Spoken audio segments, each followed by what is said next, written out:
Now, unfortunately, this was a lesson that I had to learn the hard way, and it was very hard. So the year's 2014. I had just got out of the Ultimate Fighter and had signed my very first UFC contract. And my very first fight was gonna be in my hometown, Vancouver, British Columbia, Canada. I thought that I was given a very easy opponent. I thought that the UFC really liked me because of the opponent that they gave me. The guy's name was Tai Hyun Bong. He was a southpaw that was a heavy hitter, but he didn't have a very complicated game. Now, being that he was a southpaw, I had studied all of his fights. He had always fought southpaw. And so I was preparing to deal with an open stance situation. I was gonna be righty, he was gonna be lefty, and I was gonna hit him with my right hand, hit him with my right head kick. I had a whole bunch of weapons that were designed for southpaw. But he didn't fight me as a southpaw. He knew that I was gonna expect him to be southpaw. So he decided he was gonna fight me as a right-handed fighter. It wasn't like he just fought me for a round. He was orthodox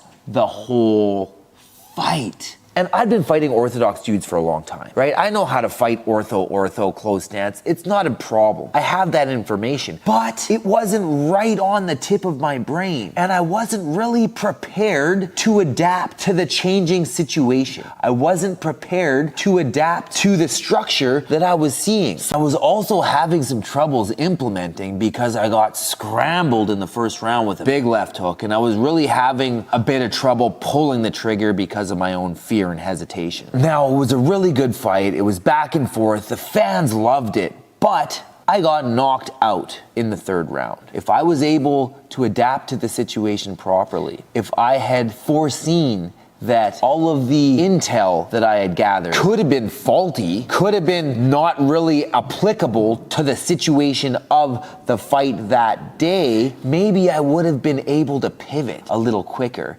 into my second strategy.